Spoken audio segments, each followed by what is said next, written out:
तो आज से स्टार्ट करते हैं बायोलॉजी का फर्स्ट चैप्टर जीव विज्ञान।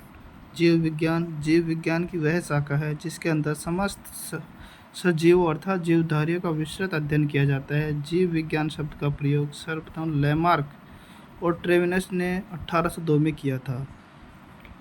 जीव विज्ञान को दो भागों में डिवाइड किया गया है, बायो और लॉजी।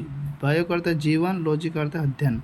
सजीव कौन होते हैं, आइए देखते हैं सजीव कौन होते हैं। हु इज लिविंग, जो प्रकृति में श्वसन करते हैं, वृद्धि करते हैं, पोषण करते हैं, पाचन करते हैं, उत्सर्जन करते हैं, प्रजनन करते हैं, वे सभी सजीव कहलाते हैं। हाँ, पौधे भी सजीव होते हैं। आगे देखिए जीव विज्ञान की शाखा। जीव विज्ञान की शाखा को दो भागों में बांटा गया, जंतु विज्ञान और वनस्पति विज्ञान। जंतु विज्ञान को जूलॉजी बोलते हैं, वनस्पति विज्ञान को बॉटनी बोलते हैं। जंतु विज्ञान के जनक अरस्तु हैं और वनस्पति विज्ञान के जनक थियोफ्रेस्टस हैं। आइए देखते हैं दोस्तों आगे। अब बोलते हैं जंतु विज्ञान। जीव विज्ञान के जनक कौन है, अरस्तु हैं। जंतु विज्ञान के जनक जूलॉजी के जनक भी अरस्तु हैं। वनस्पति विज्ञान बॉटनी, इसके जनक थियोफ्रेस्टस हैं। और कोशिका विज्ञान साइटोलॉजी, उसके जनक रॉबर्ट हुक हैं। अब देखते हैं जीवधारियों का वर्गीकरण। जीवधारियों का वर्गीकरण, क्लासिफिकेशन ऑफ ऑर्गेनिज्म। देखिए सबसे पहले जीवधारियों की सबसे छोटी इकाई कोशिका होती है, फिर उससे बड़ी इकाई उसका उत्तक होता है, फिर अंग होता है, फिर अंगों से मिलकर अंग तंत्र बनता है, फिर अंग तंत्रों से मिलकर जीव बनता है।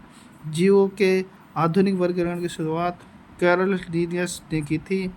कैरोलस लीनियस को वर्गीकरण का पिता, फादर ऑफ टैक्सोनॉमी कहते हैं। वर्गीकरण के 3 स्टेप हैं, आइडेंटिफिकेशन, क्लासिफिकेशन और नोमेनक्लेचर, यानी पहचान, वर्गीकरण और नामकरण के अनुसार कैरोलस लीनियस ने जीवधारियों का वर्गीकरण किया है। अब देखिए आगे, कैरोलस लीनियस ने एक बुक लिखी है सिस्टमा नेचर। क्या लिखी है, सिस्टमा नेचर, जिसमें उन्होंने सभी जीवों के वर्गीकरण के लिए उन्हें 2 भागों में विभाजित किया गया है, जिसे हम 2 किंगडम क्लासिफिकेशन बोलते हैं। पहला है पादप जगत और दूसरा है जंतु जगत। पादप जगत प्लांट किंगडम, जंतु जगत एनिमल किंगडम। अब आगे है 3 जगत वर्गीकरण, 3 किंगडम क्लासिफिकेशन। इसको दिया है अर्नेस्ट हैकल ने।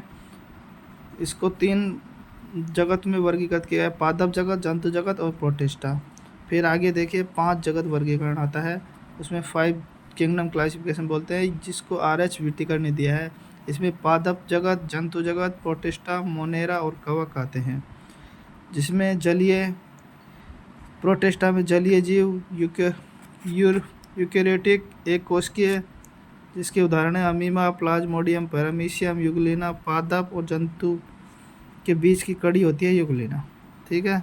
फिर है मोनेरा के उदाहरण है प्रोकैरियोटिक जीव अर्थात जीवाणु, साइनोबैक्टीरिया अर्थात आर्कियोबैक्टीरिया, और कवक, इसका उदाहरण है मशरूम। अब देखिए आगे पादप प्लांट। इस जगत में प्राय सभी रंगीन बहुकोशीय प्रकाश संश्लेषण उत्पादन जीव सम्मिलित हैं। पुष्पीय और अपुष्पीय बीजीय पौधे सभी इसी जगत के अंग हैं।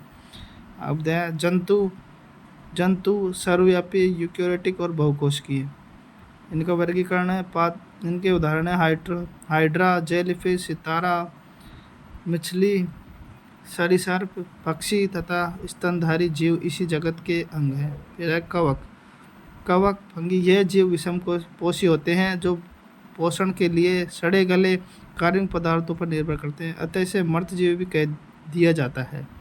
इनके उदाहरण है मशरूम, ईस्ट, पेनिसिलियम इसी जगत के सदस्य हैं।